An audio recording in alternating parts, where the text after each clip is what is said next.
Media మిత్రులకు నమస్కారం. ఈరోజు మీడియా సమావేశాన్ని ముఖ్య ఉద్దేశం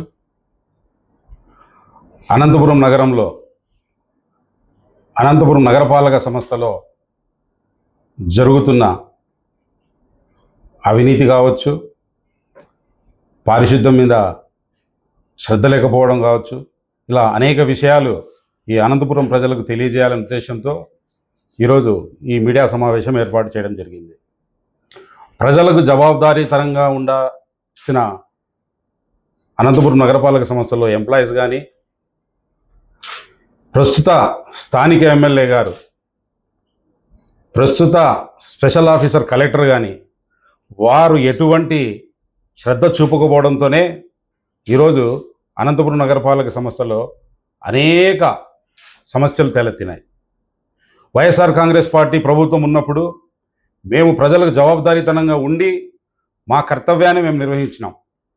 కానీ ఈరోజు జరుగుతుంది వేరు.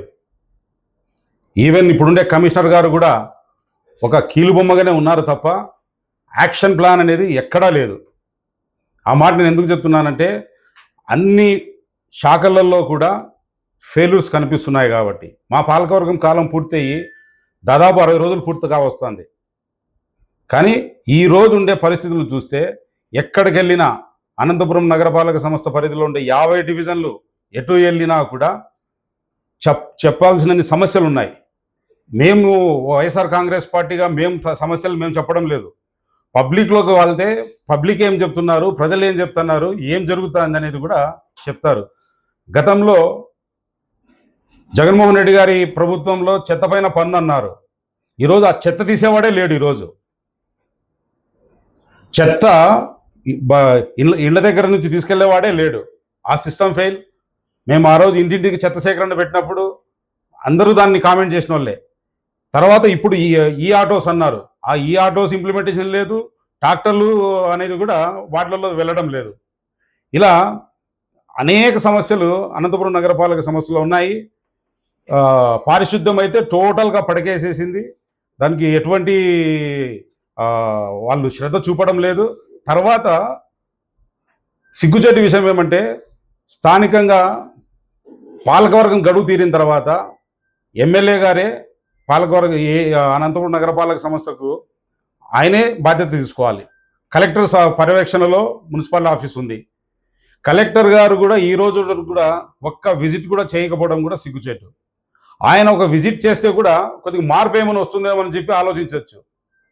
నేను ఆ మాట ఎందుకంటున్నానంటే తెలుగుదేశంకు సంబంధించిన స్థానిక ఎమ్మెల్యే కానీ, తెలుగుదేశం నాయకులు కానీ వాళ్ళు ఎవరైనా ఏఎంసీలో ఏదైనా చేయాలంటే వాళ్ళకు సిబిల్లు ఉంటే తప్ప ఏ పని కూడా చేయని పరిస్థితులు ఈరోజు ఉన్నాయి. అదేవిధంగా ఇంకో విషయం మీ దృష్టికి రావాల్దలుచుకున్నాను.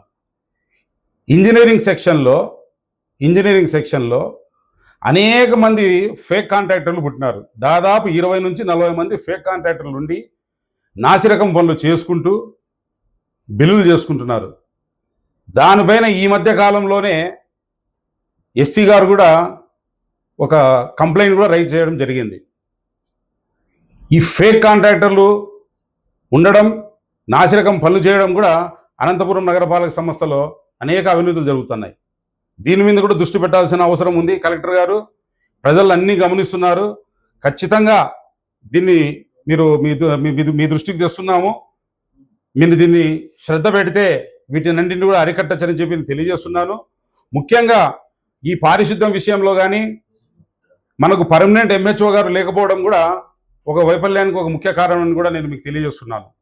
అదేవిధంగా మేము గతంలో మా పాలకవర్గం ఉన్నప్పుడు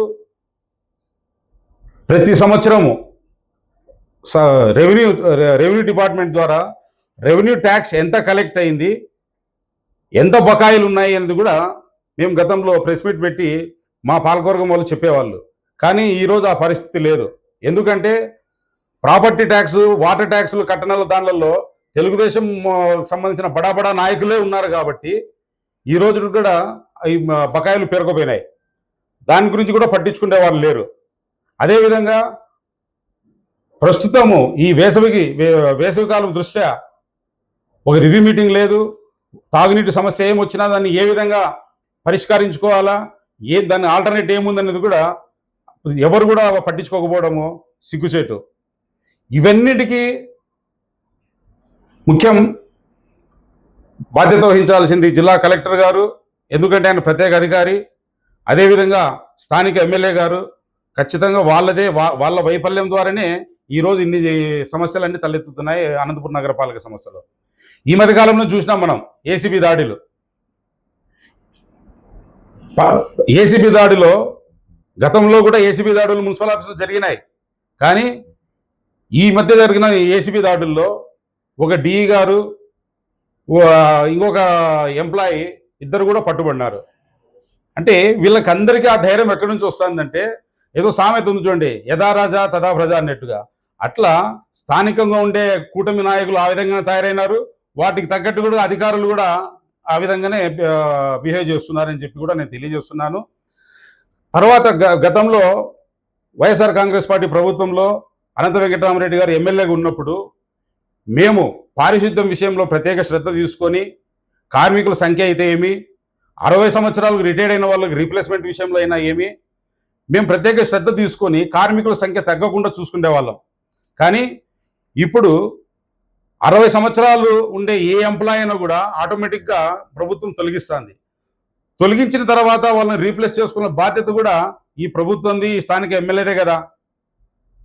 మా పాలకవర్గంలో మేము దాదాపు 120 నుంచి 150 మందికి అడిషనల్గా తీసుకోండి అని చెప్పి మేము ఆమోదం కూడా తెలిపిన రోజులు ఉన్నాయి. కానీ ఈ రోజు కూడా అది ఇంప్లిమెంట్ కాలేదు. ఈ కార్మికుల సంఖ్య లేకపోవడం కూడా ఈ పారిశుద్ధ్యం ఫెయిల్యూర్ అయ్యే దాంట్లో ఒక రీజన్ అని చెప్పి నేను తెలియజేస్తున్నాను. ఖచ్చితంగా ఇదే విధంగా కొనసాగితే మేము మున్సిపల్ ఆఫీస్ దగ్గర కూడా పెద్ద ఎత్తున ధర్నా చేసి అనంతపురం నగరపాలక సంస్థలో మార్పు వచ్చేంత వరకు కూడా మేము పోరాడతాము. ఖచ్చితంగా రాబోయే కాలంలో జరిగే స్థానిక సంస్థల ఎన్నికల్లో వైఎస్ఆర్ కాంగ్రెస్ పార్టీకి సంబంధించిన అభ్యర్థులు, కార్పొరేటర్స్ గెలుస్తారు. మళ్ళీ పాలకవర్గం మేము కైవసం చేసుకుంటాము. మంచి పాలనను కూడా మేము అనంతపురం ప్రజలకు అందిస్తామని చెప్పి కూడా నేను తెలియజేస్తున్నాను.